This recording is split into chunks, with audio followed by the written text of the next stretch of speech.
இந்த கட்சி தாவிய இந்த 6 பேரும் அரசியலமைப்பு சட்டத்தை கேலி கூத்தாக்கி கட்சி தாவிய 6 பேரும் அங்கு தேர்தலில் போட்டிடுவாங்க. ஒண்ணு அப்படி இல்லைன்னா அங்கு தாவேக்க தன்னுடைய வேட்பாளர்களை நிறுத்தும். அப்படின்னா அரசியலமைப்பு சட்டமும் 10வது அட்டவணைன்னு ஒண்ணு எதுக்கு இருக்கு? அப்போ அது கிளியர் வேகன்சி இல்ல. இந்த 6 தொகுதிகளும் கிளியர் வேகன்சி இல்ல.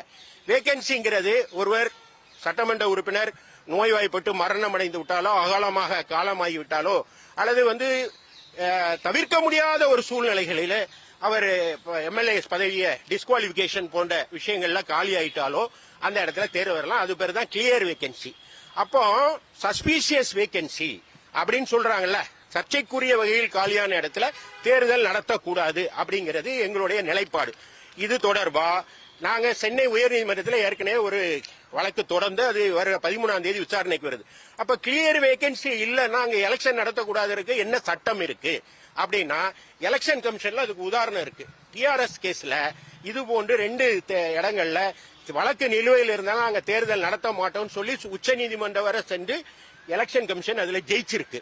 அது தமிழ்நாட்டிற்கு வேண்டும். பிசி ஜார்ஜ் வழக்குன்னு ஒண்ணு இருக்கு. அந்த வழக்குல இதே மாதிரிதான் முகமது ஃபைசல் அப்படின்னு சொல்லி லட்சத்தீவு எம்பி வழக்கிலையும் அவசரமாக விசாரணை நிலுவையில் இருக்கும் போது அங்கு தேர்தல் நடத்தக்கூடாதுங்கிறது உச்ச நீதிமன்றத்தினுடைய தீர்ப்பு. எங்கெல்லாம் சட்டம் இல்லையோ அங்கெல்லாம் நீதிமன்ற தீர்ப்புகள் பேசும், வழிகாட்டும். அப்ப உச்ச நீதிமன்ற தீர்ப்பின்படி அங்கு தேர்தல் நடத்தக்கூடாதுன்னு ஒரு கம்ப்ளைண்ட் கொடுத்திருக்கோம், ரெப்ரசன்டேஷன் கொடுத்திருக்கோம். Not to notify the election R conducting the election இன் 6 தொகுதிகள்ல, அந்த சம்பந்தப்பட்ட 6 தொகுதியில. ஆலிமலை விஜயபாஸ்கர் அவர் ஏற்கனவே ஆரம்பத்திலிருந்தே தவறு. அவர் கொரோனா லெட்டர் வேற கொடுத்தாரு, தானே கொரோனான்னு. அப்போ இவ்வளவு பண்ண ஒருவர் ஆன்டி டிஃபெக்ஷன் லா 10 ஷெட்யூலுக்கு எதிராக செயல்பட்ட ஒருவர் தன்னை அந்த சட்டத்தின் பிடியிலிருந்து தப்பிக்கொள்ள ஒரு கடிதத்தை போல கொடுத்துட்டு அப்போ எல்லார் கண்ணிலையும் மண்ணை தூவி இந்திய அரசியலமைப்பு சட்டத்திற்கு கண்ணிலையும் மண்ணை தூவிட்டு இன்னைக்கு ஒரு கட்சியில போய் சேர்றாரு. சேர்ந்தா அவர் மேலேயும் ஆன்டி டிஃபெக்ஷன் லா வரும், இன்னும் வரும். கம்ப்ளைண்ட வாபஸ் வாங்கிட்டதுனால முடியாது. அவர் ஏற்கனவே மன்னிச்சுட்டேன்னு சொன்னதுனால முடியாது. அவருடைய நடவடிக்கை இதுக்கு ஜி விஸ்வநாதன் வழக்குன்னு ஒண்ணு இருக்கு. அது ஒரு கட்சியிலிருந்து நீக்கப்பட்டவர் இன்னொரு கட்சியில போய் சேர்ந்தாலே ஆன்டி டிஃபெக்ஷன் லா வரும்னு சொல்லி தீர்ப்பு இருக்கு. உச்ச நீதிமன்றம் அதை ஒத்துக்கொண்டிருக்கு. இந்த சூழ்நிலை இன்னொரு விஜயபாஸ்கர், கரூர் விஜயபாஸ்கர், நீங்க காட்சிகள்ல பாத்திருப்பீங்க. அவர் ஏதோ வாஷ் ரூமுக்கு அவசரமா வேகமா போறாரு. அவரை ஒரு அறை கதவு திறக்குது, திடீர்னு உள்ள நுழைகிறாரு. அதுக்கப்புறம் ஒரு 20 நிமிஷம் கழிச்சு ஒரு புகைப்படம் வெளியாகுது.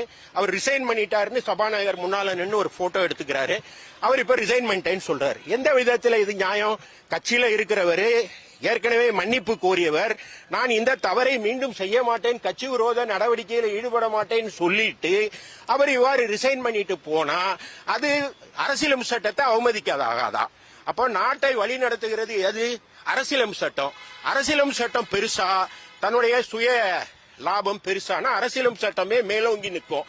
எனவே நான் எல்லாம் சொல்லி முடிச்சிடறேன். அரசியலமைப்பு சட்டத்துக்கு எதிராக அவர்கள் செயல்பட்டதனால் அவர்கள் மீது இவர்கள் மீது தனியாக ஒரு விசாரணை ஒன்றை எலெக்ஷன் கமிஷன் நடத்தும்.